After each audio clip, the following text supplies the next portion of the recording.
In this Power City weekly live stream, I'm lucky to be joined by two founders and two legends in the Pulse Chain ecosystem. So with no further ado, let me bring these guys up. Mr. Fast Abdul back in the house and Mr. Just Ask Jesse in the house again. How are we doing, gents? Yo. Hey, boys. Doing good. Good. Summertime. Summertime. I know for you, Fast Abdul, summertime is snow just melting, right? How are things in your neck of the woods? We've been without snow for almost a month now, so it's hot by comparison. Like we're like 67 degrees right now. We're more like 20 with Celsius. Nice. So in your swimwear, getting some vitamin D, hopefully. Pretty much. That's why I can't wear my suit jacket right now. It's just too hot up in Canada. Well, listen, things are warming up everywhere. We can see that. Let me share this tab. We've got Bitcoin, stabilizing well over 105. Ethereum's kind of been pumping in the last day or two. It's up. Yeah. Especially compared to Bitcoin, right? Because Bitcoin dipped more and Ethereum pumped more. That was kind of fun. Yeah. So we saw a new all-time high a of guy around with lots of Ethereum.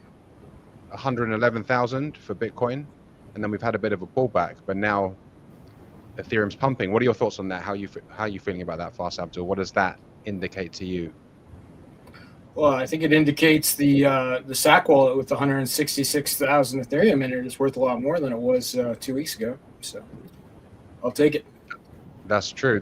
And I think anyone with any interest in Pulse Chain, unless you've been living under a rock, right? You've got your eyes on that SAC wallet. We want to see it above. Is it around 3,700 where that trade is back in profit? Yeah, we should have no expectations of what happens there, of course. But why would we not want it to be higher? Exactly, no expectations. But who doesn't want to see a 4,000, a 5,000, and on even further, hopefully in this bull market? How are you feeling, Jesse? Bullish, bearish, or are you just chilling with your stable coin yield as usual? I'm just chilling, right? Because when everybody thinks something's going to go up, it never happens. So, I think the more people that just chill, and buy quietly, eventually something happens and it takes everyone by surprise. But when you log into X or YouTube or something, and everywhere you look, everyone's assuming something's gonna, do magical X's. It never happens. It's true. When everyone expects something to happen, right? Like this time, we're gonna get the bull market exactly on the 4-year mark, or this person's now in power, where it's off to the moon. Normally, the market does the opposite. What do you guys think about some of the updates on Pulse Chain? We saw a swap from Base to Pulse Chain go live recently this week. That one's new to me, actually. Do tell. Tell me more. So Richard posted that there was a direct swap from Base to Pulse Chain, and I guess making it more accessible, right, for people to get in. So if I can pull up this tweet. I saw this. Obviously, the way. Where is it? Give me one sec. Oh, I see here. LibertySwap.finance. Interesting. So yeah, I just saw this and I thought, okay. I mean, how many people? I'm not really too up to date on Base, but if there's another way in, another community can get in easier. Swap one for one. It's pretty easy to get to Base if you can. That's like Coinbase's chain, right? Like they have a centralized exchange. So yeah, if you can move from there to Pulse Chain, easy. That could be easy for a lot of people, I think. Yeah. My question is this thing though, is this a Richard Hart product, or is it is it a third party thing that's decided to support Pulse Chain? Do we have any idea? I'm not sure. Drop it in the comments if anyone knows. I'm not sure who's behind this, but I just saw it floating around, a few people getting talking about it, and it's another way to get in. So yeah, let's see, especially if this bull market is around the corner, right? And a lot of people do use Coinbase. So let's see. Jesse, do you know anything about this? No. So my I tell if it's Richard is probably going to be liquidity depth on each side. And I'm just pulling it up, and it's only pulse chain based to pulse chain. There's no other options. So I feel like it could be. Now, a concern you always need to have with the new bridge is the token contract when you come in from a chain other than Ethereum. Usually ends up being a completely different token address. Like, let's say you bridge in some USDC for base or something, right? The USDC you get on Pulse Chain is not going to be the same USDC address as what was bridged in from ETH, right? So it's different liquidity pools, which means to make it work well, somebody with big giant bags like Richard would have to create additional pools and pair the one USDC to the other USDC, and then the community tries to avoid the confusion of the copied over stables. So there's just some precautions people need to take is all, right? And how do you protect yourself if you don't know how to do any of this? And look at the pools, look at your slippage. If you come in from base and you go to do a swap and it says your slippage is going to be ridiculous, 10, 20, 90%, okay, maybe that bridge is not ripe for people to, everyday users to start swapping out of those tokens yet, right? But it's good. This means adoption is happening, right? And he's tweeted about it. The more entries in the Pulse chain, the better. You just always have to be careful is all. Always careful with new bridges, anything claiming to be a bridge too. I just find it interesting that he's posted this and it only seems to cater to Pulse chain and or base from what I can see on the website here. Yeah, you can move right now. It only gives me an option for base to Pulse chain. It doesn't seem to allow me to flip the transaction. So I feel like if he posted this, it's because he knows that this is trustworthy for some reason. Not financial advice. It's just he doesn't do that. He just doesn't post random links, right?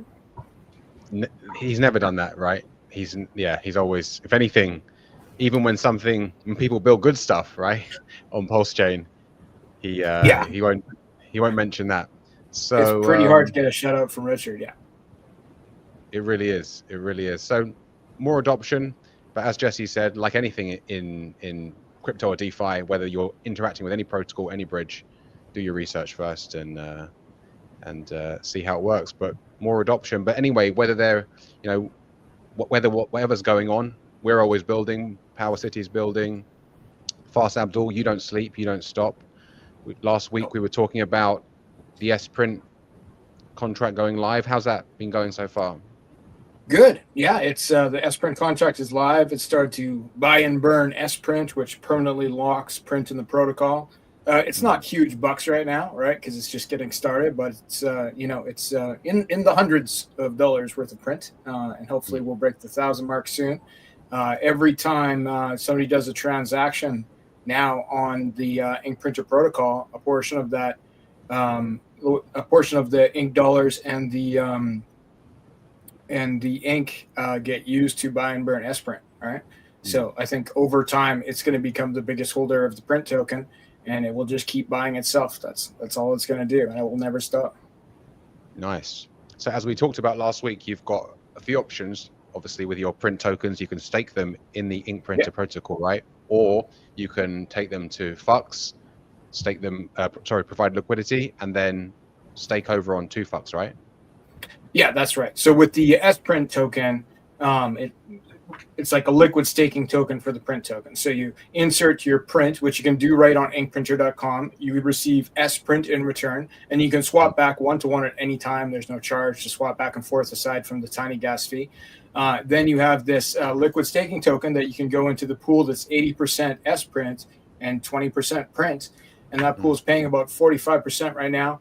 And I can tell from the number of votes that it's going to probably double that, be 80, 90% inside of another week or so. It takes a little while to get revved up, but once it's running, people can make 90%. That's more than most will make by staking their print tokens. are more regular at the very least, because the print tokens pay when people use the protocol to either mint ink dollars or to redeem ink dollars.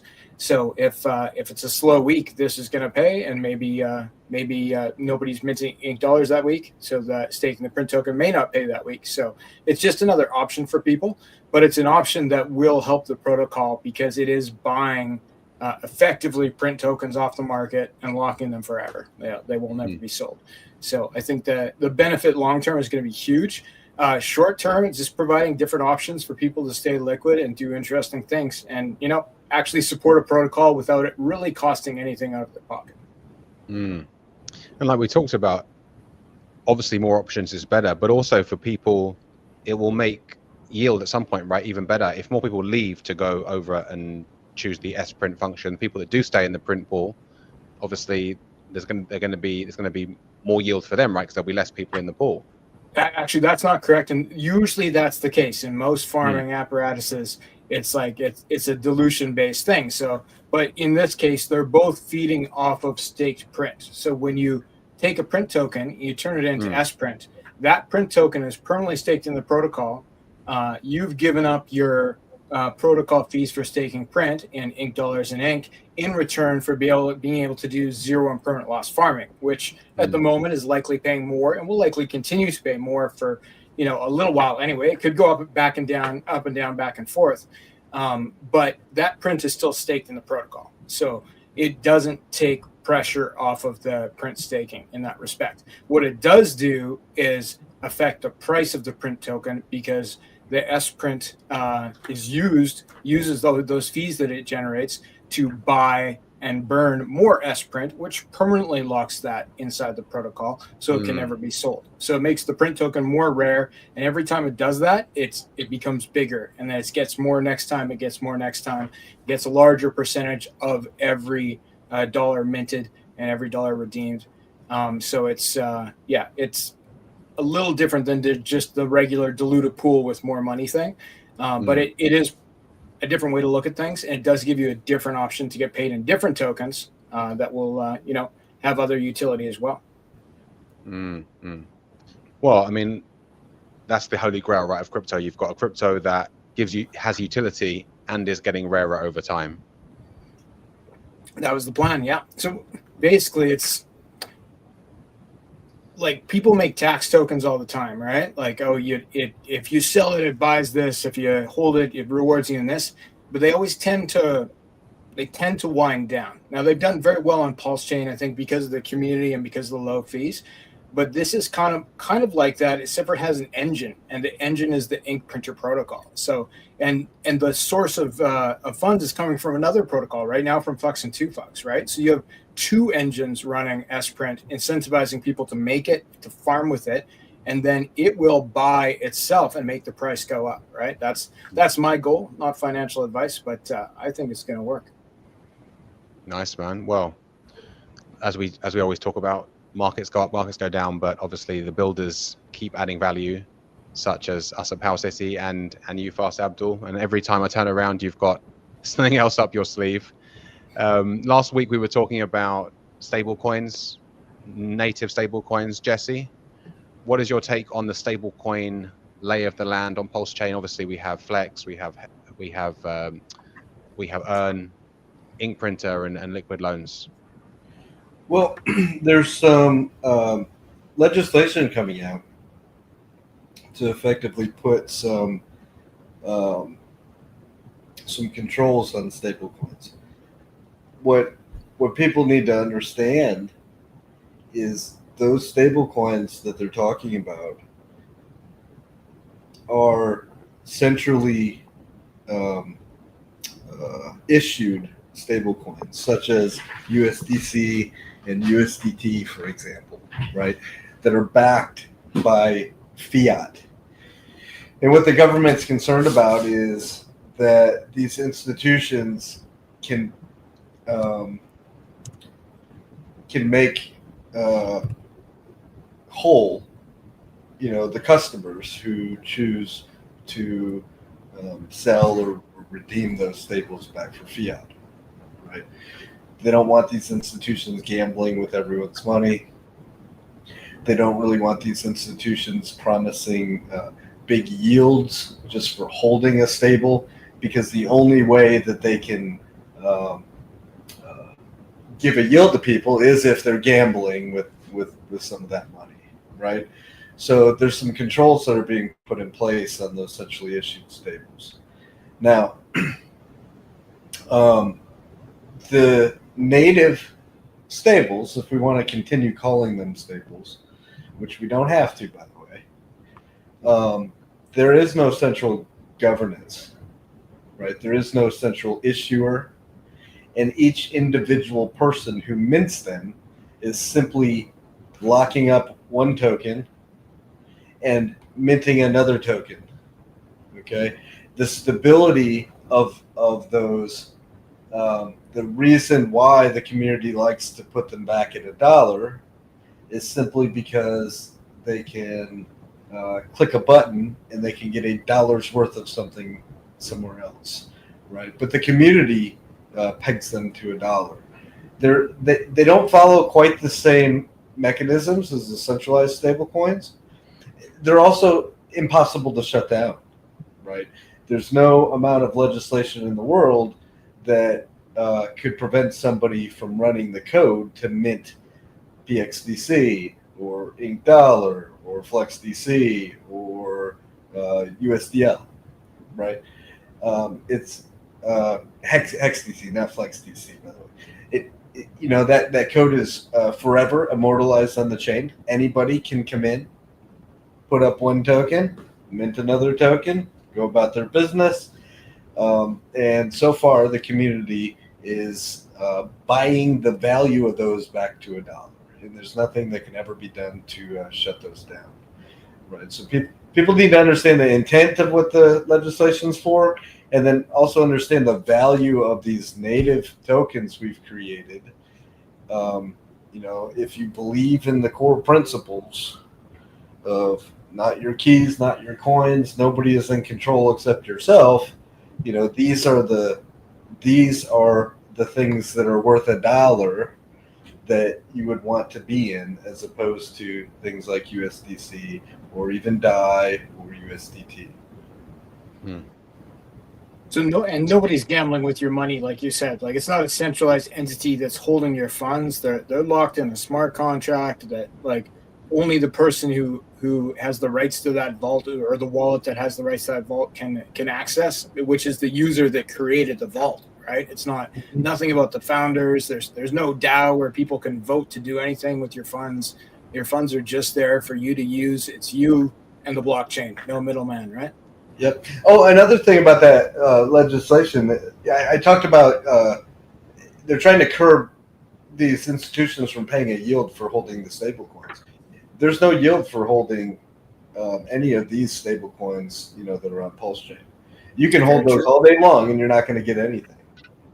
Now, you're welcome to lock them in a contract where they just sit there, and people who use the protocol are paying fees to a different pool. And if there's a liquidation, even stable coins will burn and you'll get something else in return, or you'll be trickled out some sort of incentive token that you can go stake. But just holding the stable coin does nothing for you, right? You just have something that it's just a token like any other, right? So even those laws they're trying to enact of you holding a stable coin and collecting a yield, that doesn't even exist in these stable coins. Yeah, that makes sense. Like, the only reason you're getting yield for going into the stability pool is you're getting paid to serve a function, right? You're putting your stable coins up as to provide stability for the protocol, and there is a reward for that, but it's not a reward for just holding the stable coins at all, right? Mm-hmm. You have to actually put them at some very, very small risk in order to achieve that reward, just like with liquidity providing.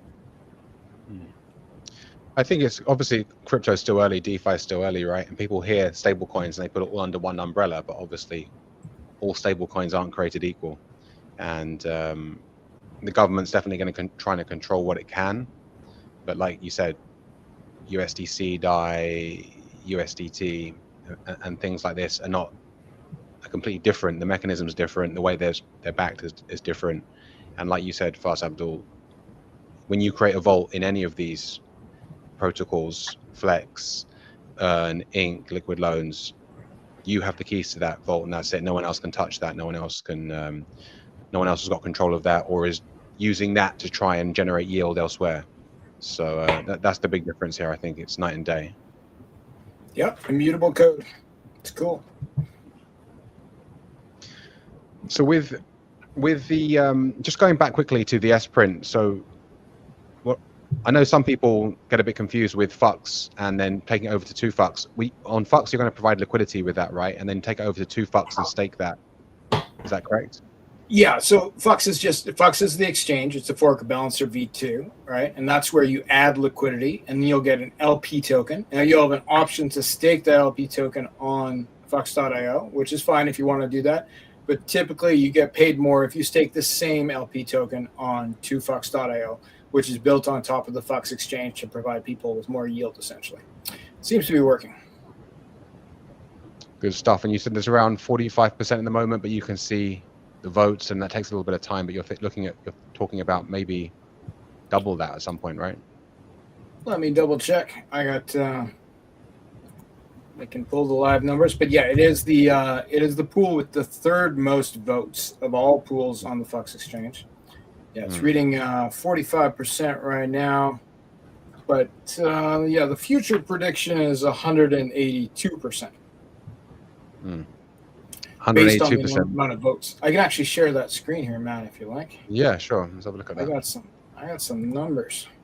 Good luck getting 182% anywhere else in legacy finance, right? And of course, these things fluctuate all the time, and it's it's based on multiple factors. So we can see here that the current APR is set at 45%, which is made up of 2FUX and FUX tokens. With no swap fees at the moment, right? There is no trades in S-print today. But since the S-print protocol itself buys S-print off the market, there's sort of guaranteed that there's going to be swap fees, because that will be the main buyer of the S-print token, will be the S-print protocol itself. This is the future projection is 182%, and that's based on the number of votes that are placed for that pool. It takes a little while for it to pick up steam, about 2 weeks usually, to reach like its maximum potential. But that's if the volume in that pool stayed the same as it is right now, like the number of dollars, and the votes stayed the same, then that's what it would be based on today's numbers. But there could be 20% swap fees on top of that. I would anticipate that more people would enter the pool, but even if it evens out at, let's say, 100% APR with zero impermanent loss, because you got to remember, Matt, you can always switch one S-print for one print and vice versa. So no matter what, you're going to end up not losing your tokens to another token, since they're exchangeable for each other, and you'll make swap fees and these shiny 2FUX and FUX tokens on top of that, which have utility as well. So very similar to Jesse, what you like, right, is LP and stable coins where there's no impermanent loss. It's kind of similar to that. Yeah, a little more volatile, perhaps, but yeah, no impermanent loss. That's what I like. I like. See, I made money in the real world outside of crypto, and you've got options, right? You can either put your money in a bank, and you can earn a small yield, sometimes a big yield when rates are really high. You can earn 5%. But in crypto, 5% is pretty easy, right? Yep. So I like to, take my value and just simply park it and accumulate a good 5, 10, sometimes 20% depending on the protocol you're in, but in safe ways, such as pairing stable coins together, participating in stability pools. I certainly have speculative things like Pulse itself, so staking that to the validators. I simply like to park and then earn a yield and just watch that grow over time, right? And it's amazing what that does over time, right? So Pulse Chain is what 3 years old now. Okay, so imagine getting 10 to 30% over a 3 year period. Okay, that's really, really good. And it only takes a handful of years, 3, 4, 5 years of earning just a steady yield. The next thing you know, you've doubled either your value, or if it's something speculative, you've at least maybe even doubled your coins. And to me, that's how I like to participate in crypto. I don't like to gamble.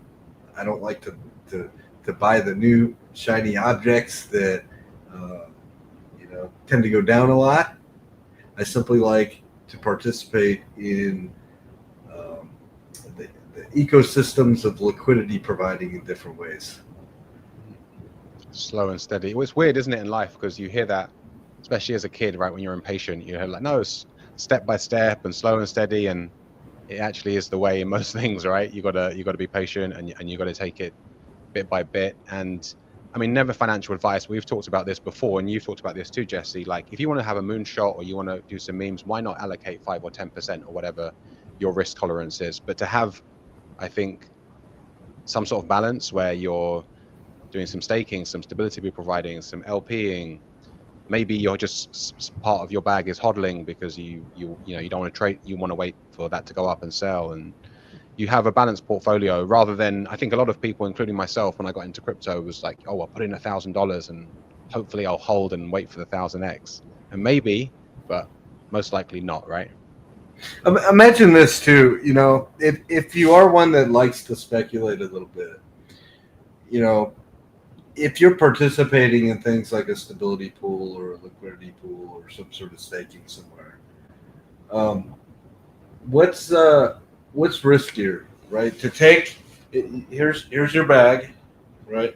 To take a chunk of your bag and go invest it in a new shiny object that 99% of these new things go towards zero, or to take your whole bag and participate in relatively safe things, SP, LP, so on and so forth, and the fees that you're earning, whether that's $50 a week or $5,000 a week, whatever it is for you, right? You take a portion of that and you go speculate with that. And instead of just doing it once, it's like, oh, I'm earning these fees constantly. Well, you can constantly go buy whatever you want and not feel as guilty about it if it was to go to zero, because your main bag is still fairly protected. That sounds so safe. It's kind of boring. It's very, it's boring, right? But you find that you're not glued to the computer all the time. You're not stressing out about the price charts, because, you throw a couple $100 or a couple $1,000 at this and that with fees that you've earned, and you don't feel guilty about it, and you come back and look at it later, right? And you're not sitting on pins and needles, worried that your bag, that your hard-earned money from your job or whatever, is at risk. There's a middle of the road here with these liquidity forks, though, right? Because you can take whatever your Pulse bag, your Pulse X bag, Hex or Ink, you can put it into the protocol. You take out the stable coins, right? And your worst case scenario, if you were liquidated because the price went down by 90%, you'd still get to keep those stable coins. So you're kind of hedging your bet. So and then you still have access to those volatile tokens that you put in to mint the stable coins. So if I put in $100,000 worth of ink into Ink Printer, or $100,000 worth of Pulse X into Earn, and I take out $30,000 in the stable coin, if the price of the asset doubles, I still only have to pay back $30,000. So versus me selling that asset, right? Like, it's like I'm taking a little bit of risk, but I have like that hedge of like, I get to keep these stable coins no matter what, as long as I don't turn them into Lambos or something. Or if we're talking $30,000, it'd be minivans, I guess. You know, it's taking less risk in my mind than not doing it. That's how I think about it. That this is hedging my bet, right? Like if there's a huge dip, I at least have these stable coins to buy the dip if I want, or to save me from something else. And if the price doubles or triples or 10x's versus if I'd sold that to get that $30,000, I wouldn't be able to experience the full gains. Whereas you pretty much can if you have it in a vault. Yeah, it's true. Yeah. You have very limited downside risk and literally unlimited, Infinite upside. Infinite. It can go up as much as it wants. Yeah. I mean, I was explaining this to a friend the other day, and I was explaining this like infinite upside, limited downside. Let's say if you were going to try and use it as a stop loss, you risk 10% of your bag, right, for infinite upside. And then he said, but you know, if it kept going down more and more and more, I've lost a lot more. And I said, no, because if you just held the token itself, right, the collateral, it would have gone down too, because the price of PulseX or Inc or Pulse, whatever, was obviously gone down too for the market to obviously correct and or whatever for the collateral to go down. And then the kind of light bulb went off for him. Oh yeah, of course, if I just held the token, it would have gone down anyway. It really is brilliant. You know, if you had, you know, let's say you had 10K of collateral, and you had minted, we'll say 9,000 stable coins or something, but that collateral is it just goes down and down and down, and it's, you know, eventually worth, you know, 1K. Guess what? You have 9,000, you know, stable coins. You have 9,000 You bucks. could buy the dip and have 10 times as many tokens with that $9,000, right? Yeah. You could actually everybody else who held has, you know, if they started with the same amount, they got, you know, $1,000 worth of tokens. You've got $9,000 worth of tokens. Yep. So, and nobody has a crystal ball. So, like, obviously, we all want the price to go up. But, like, yeah, if the price was going to go down, I would prefer to have, like, yeah, a vault where I'd taken out some stable coins that I was still holding. And I could choose what to do in, you know, a month or 2 months with those stable coins if I thought it was bottoming out and it was time to buy again. Or if I, you know, need to bridge it out to buy minivans. That's my choice.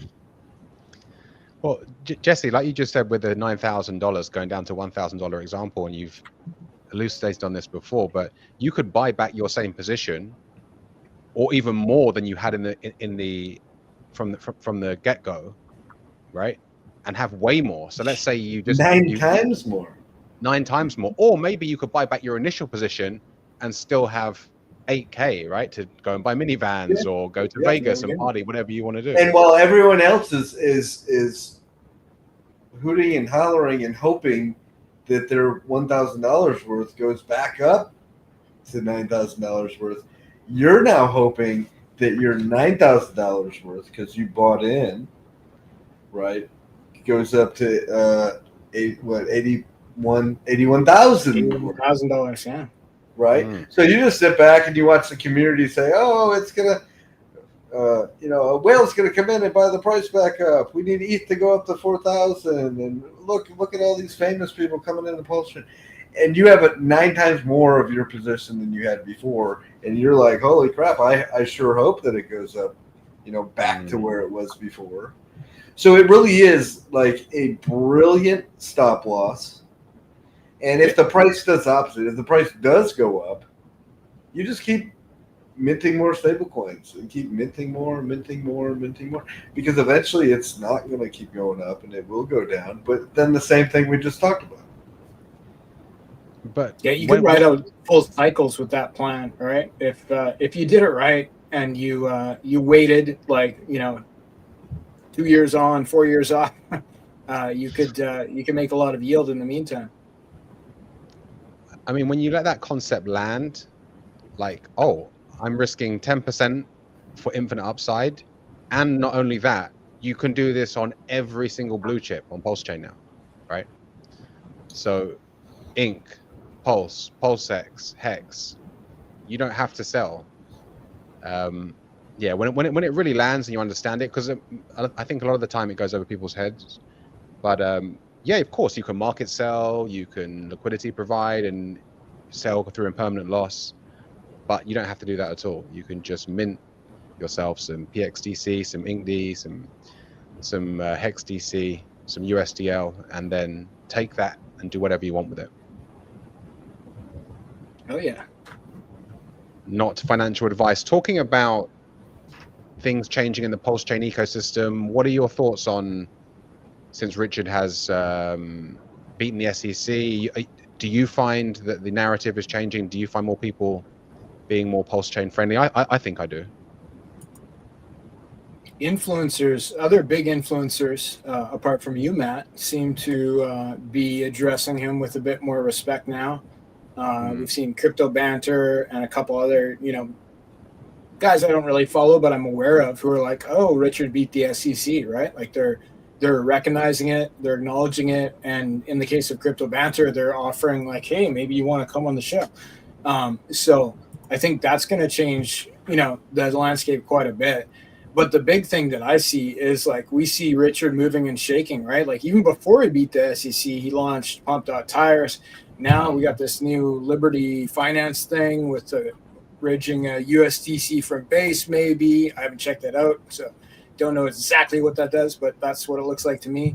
There's new things coming out all the time. And I think we're still in a window where the SEC has 60 days to appeal the case.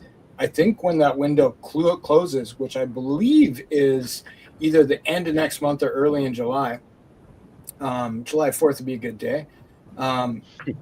Then Richard probably might have the legal authority to start live streaming again. I think that's what's going to happen. What do you guys think? I agree with all the points you made. He still has a legal challenge with taxes, and yet to be determined if he has any tax challenges in other countries. So that's in regards to Finland with the red notice? Right. Correct. But like if the SEC is like a pit bull, then like Finland is a chihuahua, right? Like yeah, but it is different. It is different things, right? So, for example, Roger Ver. Yeah. He's wanted, and he's held up in Spain right now, I think, for tax evasion, right? So, and he's facing like 100-some years in jail for tax evasion, right? Nothing else, tax evasion, right? And that is something that Finland is going after Richard for, and we all hope, but there's been no words from the IRS if he may have those same challenges in the United States. So I think so. I'm a little speculative still, and I know that a large portion of the community is still speculative about that legal challenge that's still hanging out, right? If he can beat both of these things, if he can, he beat the SEC, it appears, let that time run out where they can't come after him anymore. But then we do need to see him beat this other legal challenge, right? We can't just hide that and say, oh, well, Richard's just going to stay in hiding in Russia for the rest of his life and everything's going to be okay. He needs to beat that too somehow. Yeah. Well, I mean, we've talked about this already, but when he does start streaming again, hopefully, touch wood, I think that will be pretty epic because, Jesse, do you remember back in the day in the sacrifice phase in 2021 when it was just daily streams and it was just Hex was just mooning like it was madness? Bring those days back. Yeah. That was an anomaly. People were buying Hex and immediately sacrificing it. That's true. Buying it in preparation to sacrifice. So it was like, because it was a dollar for dollar value, it was like, well, if I'm going to sacrifice anything, it might as well be Hex. Let me buy some, right? And with everybody doing that, the price went up to like 50-some cents. That was an anomaly. Unless we have something absolutely major that could, that could naturally that would not have happened, right? It was a big giant event, and the community saying, "Oh, we're just going to buy this and sack it because it's dollar for dollar." That's why it went so high. Are we ever going to see 50 cents? Maybe. And unless it's something unnatural, it's going to take a really, really long time to get there. We do have to be realistic. It would take a big bag of Ethereum, perhaps, to buy up Hex to 50 cents. It would be a lot of money to make that happen. But it's with the low liquidity environment that we now have on Pulse Chain, since the ink yield from the PulseX farms has turned way, way down, 97% down, I believe. I think there is very low liquidity, and it wouldn't be that hard to pump Hex quite a bit, or any of the core tokens, really. Well, let's pray to those crypto gods that we see a $6,000, maybe even a $7,000 Ethereum this year. Gents, it's always been good talking with you guys. Anything else before we wrap this up? Well, it's summertime. Make sure you get away from the computer from time to time. Spend time with your family and your friends. Try and squeeze some sort of vacation, whether it's local or far away, in there. And let's hope for the best with crypto. One more thing. Got a question in the chat from Walk, Talk, and Roll. When Pixel Park, how's the audit coming? Is that So the audit's complete. The audit is a success. Okay. We're going to be rolling out elements of Pixel Park in stages. You're going to see a way for you to mint NFTs. You're also going to see a way for you to create and post music and maybe even earn some revenue off of that. We're going to be doing it in stages. What we don't want to do, it is such a huge build, right? We don't want to launch all the contracts at the same time and have a giant NFT platform that doesn't get used, but then also costs an arm and a leg to maintain, right? We've seen this before with countless other NFT platforms on Pulse Chain, where they launch a big platform, gets very limited usage, and then ultimately they have they shut it down because it costs a lot to maintain these. Yeah, NFT on Pulse, I think, shut down, and it was working. It was fine, but I don't think they weren't making enough to cover costs, probably. So we understand that that's a challenge with these NFT platforms. So the approach that we're going to be taking is launching it in little pieces for people to play with and use, right? And while we do that, we can kind of gauge the reception of it. And if all goes well, Pulse Chain's pumping, everybody's using all the little phases of it as we launch it, and you'll see the whole thing eventually. But at the moment, we're going to be launching it in little stages. One question regarding the NFTs, will Pixel Park have focus as far as the type of NFTs it specializes in, or will it just be NFTs in general? NFTs in general, right? So we have a couple founders who are really heavy into art and music, so you're going to see plenty of that. But as you've seen from some of our other platforms, such as the Core or from Amplifier, we do value NFTs such as transferable stakes and stuff, right? So you're gonna be able to see and participate easily with both types. Cool. I think that those financial NFTs are a really good fit for the POWERCITY team, right? Because people associate the POWERCITY team with financial stuff. So things like HSIs or WhatsAs, that kind of thing, those are all NFTs, right? And I could see that being a strong marketplace there. We've launched a lot of financial products, and you may see something fun come along, because we have seen that the community does like to speculate and play as well. So stay tuned. We have built something. We have built something else for all the degens to play with.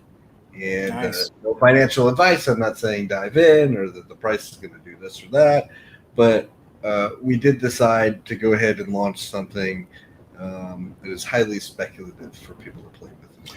All right, you heard it here first, folks. I look forward to finding out those secrets. Thanks, Jesse. Well, I'm sure when it's ready, we'll jump on stream, right, Jesse, and give everyone a little a sneak peek and a tease. Absolutely. Thank you, gentlemen, for your time, as always. We'll catch you soon. Thanks, Matt. Thanks, Jesse. Thanks for watching, guys. And below, you can find the links to, and the correct links, the safe links to all of the live PowerCity dApps. Thanks for watching, and I'll see you on the next one.